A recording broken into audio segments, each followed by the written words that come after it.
Hey guys, good evening. I thought tonight I'd record in a feeding session of pigs, so that at least if I was not interesting, you could at least watch pigs do their natural thing. So I wanted to talk tonight about what things led me to quit teaching and to be at home, raising food, attempting to learn how to homeschool my kids, because it's nothing like learning how to be a public school teacher, and it's completely different. And so I wanted to talk about the things that led me down that path. I was late to school one day and just drove up right before school starts. My kids usually knew that I usually got there around close to 6. I would leave home about 5:10, 5:15, drive to Iola, work out for a bit, attempt to do some paperwork, which my principals would probably argue because they would say I never had paperwork done. At any rate, I came to school late one day and I saw all the kids piled up outside the school, and something just kind of struck me that day. And as I was teaching, I had a single class that was of young kids, musicians, very well behaved, very high performers, and the schedule changed and they went from first hour to afternoon. And the rest of the quarter, we had such a hard time achieving anything.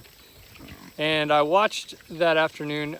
Well, it was several weeks later. I just was becoming so frustrated with this one class that had so much potential, and they had blown the benchmarks out of the water for the first quarter. I had them until the schedule changed. One day they came in and they were just zombies. They couldn't think, they couldn't focus. They were just not in the ball game at all. And the next day I went and I watched the children eat before they came to me. And at that point in my life, I was on a pretty hardcore workout regimen routine, taking all kinds of supplements, researching what types of foods and habits lots of high performers and weightlifters were doing. You know, yeah, me, a weightlifter, right? Skinny little pale kid from Kansas.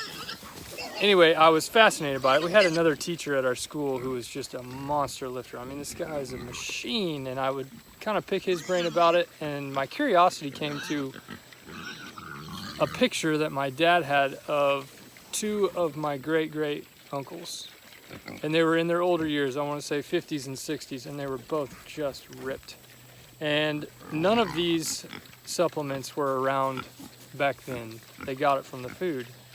Well, as I was watching this class that was about to come to me eat, I was just watching how they interacted with each other. Hey buddy, go on, go eat.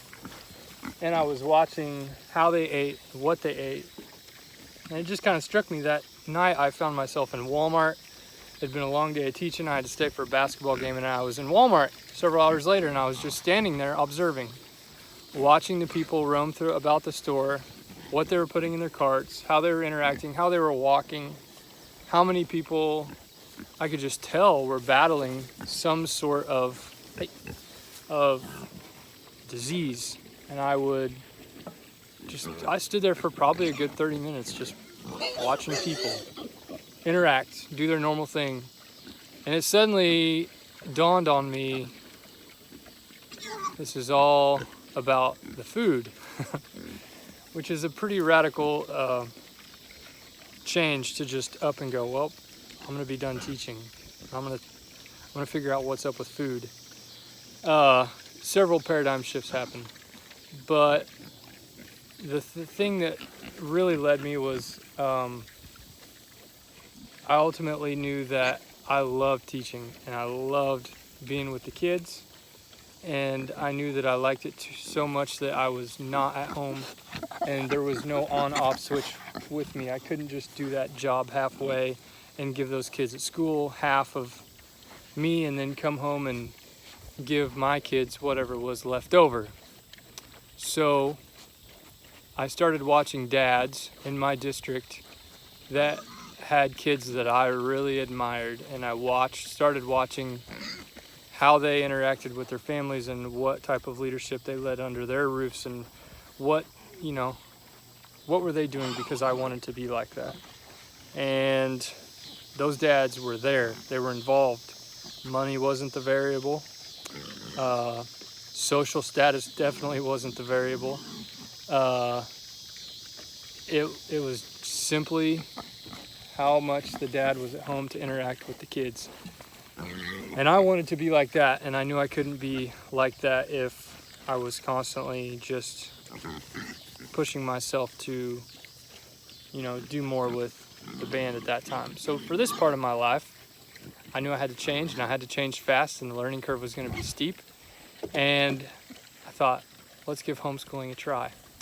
And so far, it's been an extremely difficult and isolating journey, because when I left teaching, I was so used to talking to so many people every day.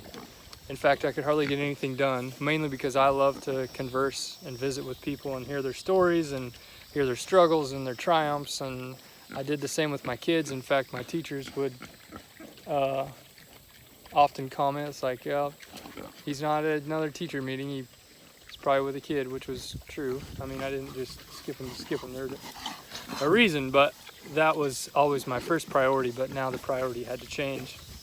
So, homeschooling.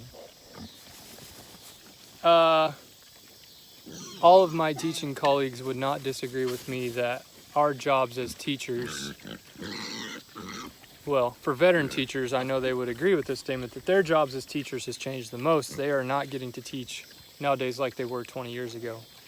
And we as teachers, we could walk around with chips on our shoulders. We deserve this, we deserve that, we need to have this, we need to have that. But the ultimate change for me was, okay, we as teachers are really great people operating on an extremely disjunct platform of information exchange. And we are told what we can say and what we can't say, and what we have to teach and what we can't teach. And for me, that doesn't jive. And this pig's about to work me over. Go on. Anyway, the free market system that is homeschooling, to me, I started really cueing in on this paradigm because I'd never been around homeschooling. I didn't know anything about it. I grew up in public school. I love, the people in public school. The platform, on the other hand, I don't believe can be changed from the inside out. A new platform is going to have to exist in a world that has changed so fast that we use a system to teach kids to prepare for jobs that don't exist anymore. And now it's run its course. It's at the end of its chain because so many people, the early teacher burnout change is so fast, and the veteran teachers that have been there, that have paid their dues, that have been in the trenches, are now retiring. And now there is nobody except for teachers that are in that mode of comfort, that want to watch the finish line come. And the ones that are getting out are either bad, or they are too looking for a different platform on which to operate.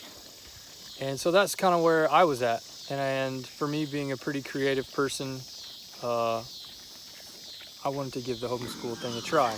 And I have learned more about myself in the 2 years I have tried to teach young children. I love middle school and high school kids, but young kids scare the death out of me. And that has been the steepest learning curve of all. And I thought I was a patient person before I started this, but no, I was not. And I would like to say I'm patient now, but I don't think I am either.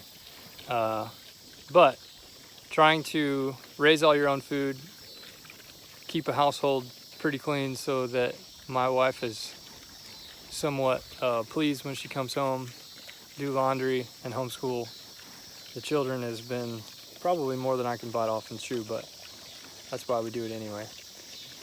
Anyway, I just kind of wanted to go through those thoughts because several people had asked me in the last 2 or 3 weeks, and I kind of enjoy doing this as a mid-chore routine, to just sit down and take a break and talk for 10 minutes and then get back up and keep going before bed. And I've heard some pretty awesome stories in the last 4 or 5 days from people that have chimed in and sent me messages. So Anyway, to all my public school teachers that are getting ready to get back in the trenches and go at it, I'm thinking about you. I'm rooting for you. I mean, my heart is with you for sure. I wish that I could do something from the outside to help, but I wish you all well. To the administrators, to my former students in Iola, I hope you guys have a great school year, and the students that I don't really know here in Fredonia as well. Anyway, love you all.